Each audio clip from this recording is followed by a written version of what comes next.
এই ঝান্ডা কমচির ঝান্ডা চলবে না, লাঠিতে ভাঙতে হবে, লাঠিতে। কোমরকে ঢিলা করে দিতে হবে নির্বাচন কমিশনের। তুমি আকাশে আছো, পাতাল থেকে ছেঁচড়ে বের করব, পাতাল থেকে বের করব। আর আইন কার জন্য? মানুষের জন্যই। তুমি নিজেই জানো না কখন কি বলছো। দলবল নিয়ে অফিসে তাণ্ডব আরো বেপরোয়া তৃণমূল বিধায়ক। এই কঞ্চি ঝান্ডায় চলবে না, লাঠিতে ভাঙতে হবে, পাতাল থেকে ছেঁচড়ে বের করব। নির্বাচন কমিশনের কোমর ঢিলে করে দিতে হবে। এবার নির্বাচন কমিশনারকে বেলাগাম আক্রমণ শানালেন তৃণমূল বিধায়ক মনিরুল ইসলাম।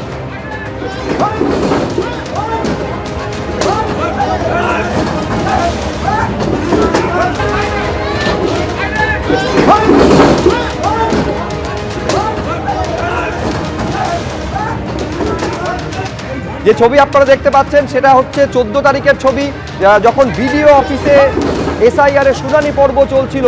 তাণ্ডব চলেছিল রীতিমতন, তৃণমূল বিধায়কের উপস্থিতিতে তাণ্ডব চলেছিল। এই ঘটনায় তার বিরুদ্ধে কোনো এফআইআর হয়নি, এখনো পর্যন্ত তাকে জিজ্ঞাসাবাদটুকু পুলিশ করেনি।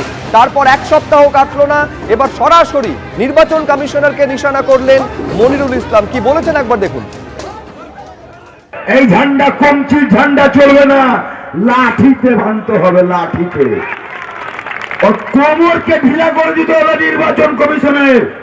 মানুষকে নিয়ে ছেলাকেলামো করছো, আর তুমি নিরাপত্তা নিয়ে ঘেরাটোপের মধ্যে আছো না। তুমি আকাশে আছো, পাতাল থেকে ছেঁচড়ে বের করব, পাতাল থেকে বের করব। আর আইন কার জন্য? মানুষের জন্যই। তুমি নিজেই জানো না কখন কি বলছো।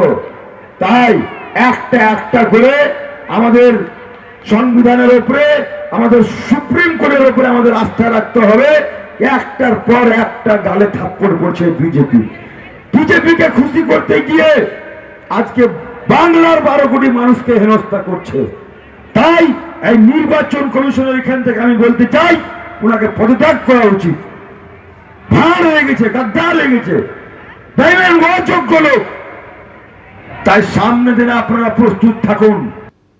প্রাক্তন কংগ্রেস সাংসদ অধীর রঞ্জন চৌধুরীর সঙ্গে ফোনে আমরা এই মুহূর্তে যোগাযোগ করতে পেরেছি। অধীরদা, কি বলবেন? এই 14 তারিখে ফারাক্কায় বিডিও অফিসে রীতিমতন তাণ্ডব চললো, ভাঙচুর চললো এই তৃণমূল বিধায়কের উপস্থিতিতেই। তার বিরুদ্ধে কোনো প্রশাসনিক ব্যবস্থা গৃহীত হলো না, এক সপ্তাহ কাটলো না, এবার সরাসরি নির্বাচন কমিশনারকে বেলাগাম আক্রমণ শানাচ্ছেন তিনি। সবকিছু হচ্ছে, আগেও আমি বলেছি, মমতা ব্যানার্জির সিধা নির্দেশে। মমতা ব্যানার্জি এই বাংলায় আগামী দিনে নির্বাচন করবার আগে আর যেন কোনো বিষয় আলোচনা না হয়, না শিক্ষা, না স্বাস্থ্য, না রোজগার, না শিল্প, না কোনো বিষয় বাংলায় কিন্তু আর কোনো আলোচনা নেই, শুধু এসআইআর আর এসআইআর।